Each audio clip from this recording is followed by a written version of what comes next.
नमस्कार दोस्तों। कोरोना के बाद उत्तराखंड में जो इसके साइड इफेक्ट हैं वो भी अब देखने को मिल रहे हैं कि किस तरह से एक तो ये बीमारी से लोग परेशान हैं, इसके कारण सब कुछ काम धाम बंद हो चुका है। और एक सेक्टर वो है कि जो इनको रोकने का काम कर रहा है, जो हमारी सरकार है, जो स्वास्थ्य सेवा है, जो पुलिसकर्मी, उसको लगे कि इसकी रोकथाम किस तरह से की जाए। दूसरा सेक्टर ये है कि इसके जो रेफरकेशंस हैं, इसके होने के बाद इस स्टेट को कैसे नुकसान होने जा रहा है। और उत्तराखंड का जो राजस्व का सबसे बड़ा स्रोत है, एक तो जीएसटी कलेक्शन, जो टैक्सेस के द्वारा सरकार के पास पैसा आता है जिससे आपके सारे काम होते हैं, और दूसरा जो आबकारी विभाग है, ये जो आप देख रहे हैं पीछे बोर्ड लगा हुआ है, इस संदर्भ में आपने देखा होगा कि जो सोशल मीडिया है, उत्तराखंड के जो लोग हैं, जो सरकार है, तमाम लोग इसको बहुत चर्चा कर रहे हैं कि आखिरकार ये कब स्टार्ट होगा।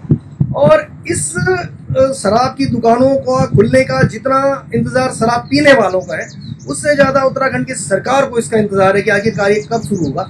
और उसके पीछे कुछ फैक्ट्स हैं, वो फैक्ट मैं आपको बताना चाहता हूँ।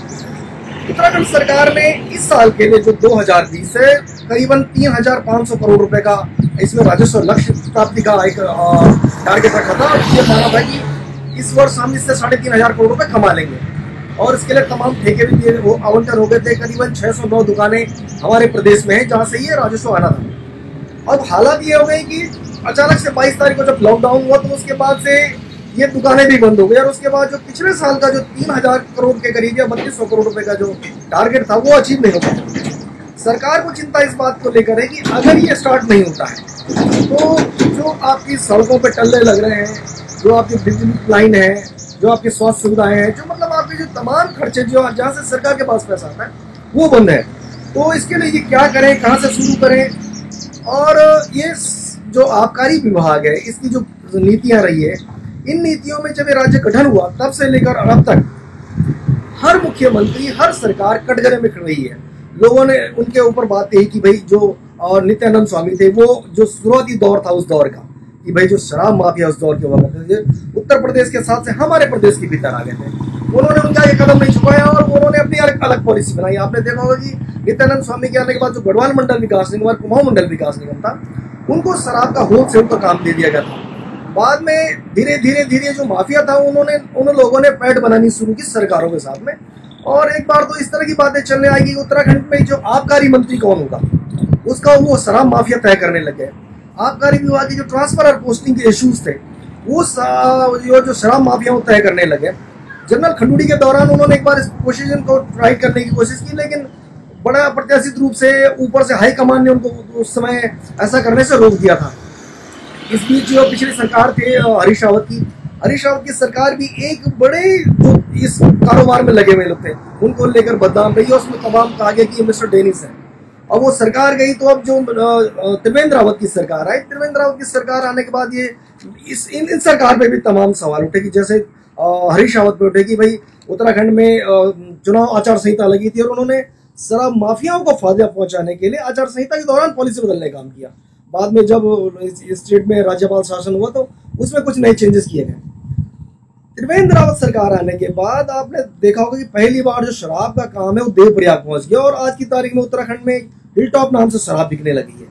ये दिखाता है कि ये जो सरकार कहती है कि हम इसको राजस्व प्राप्ति का, पैसा कमाने का साधन नहीं बनाना चाहते, ये जो वाइनरीज लगी हैं, जो माफिया इस प्रदेश के भीतर काम कर रहा है, और वो तब काम कर रहा है कि जब सरकार के पास आय का एक 3,500 करोड़ रुपए का सबसे बड़ा साधन ये है।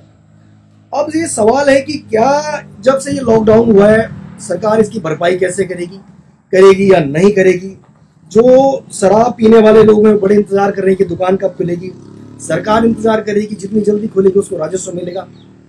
एक दूसरा तबका है जो कहता है कि लॉकडाउन से बहुत बड़ा फायदा हुआ कि सड़क दुर्घटनाएं बंद हो गई, लोग शराब पी के एक्सीडेंट कर रहे थे वो मरने बंद हो गए, लोगों के जो लीवर की प्रॉब्लम थे, जो बीमार हो रहे थे, जो घरों में शराब के जो रेफरकेशन है, जो दिक्कतें थी, उसके कारण जो है वो कम होने शुरू हो गए।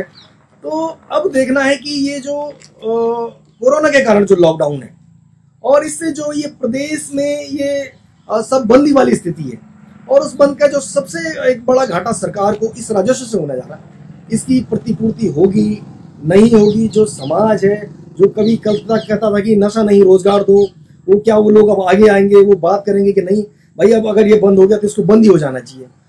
तो ये तमाम सवालात लोगों के बीच में है, और कुल मिला के कहा जा सकता है कि अगर कोई नैसर्गिक जो प्रकृति का एक नैसर्गिक सिद्धांत है कि हो सकता है कि प्रकृति ने आपको उस दिशा में आगे बढ़ने का एक अवसर दिया। और जिस प्रकार देश में बहुत सारे स्टेट ऐसे हैं कि जहां शराब चलन में नहीं है और शराब बंद कर दी गई और वो प्रदेश डूबे नहीं। आप बिहार जैसे उदाहरण भी हमारे सामने, वो गुजरात जैसे उदाहरण भी, कि आप मान सकते हैं कि बिना शराब के भी इस प्रदेश को आगे बढ़ाया जा सकता है। लेकिन फिर वही है, क्या ये सरकार इच्छा शक्ति दिखा पाएगी? क्या त्रिवेंद्र सिंह रावत की जो डबल इंजन की सरकार है वो इस जो ये जो माहौल है इसको एक अवसर के रूप में आगे बढ़ा पाएगी? नहीं बढ़ा पाएगी। ये जो सवाल हमारे हैं ये जनता के सवाल है। उम्मीद की जानी चाहिए कि आपकी समझ में बात आएगी। अगर आपकी समझ में बात आए तो आप इस बात को अपने माध्यम से, जो ये माध्यम है, से आगे बढ़ाने की बात करेंगे। आप अपनी प्रतिक्रियाएं इसमें रखेंगे ताकि ये बात सरकार तक जा सके। नमस्कार।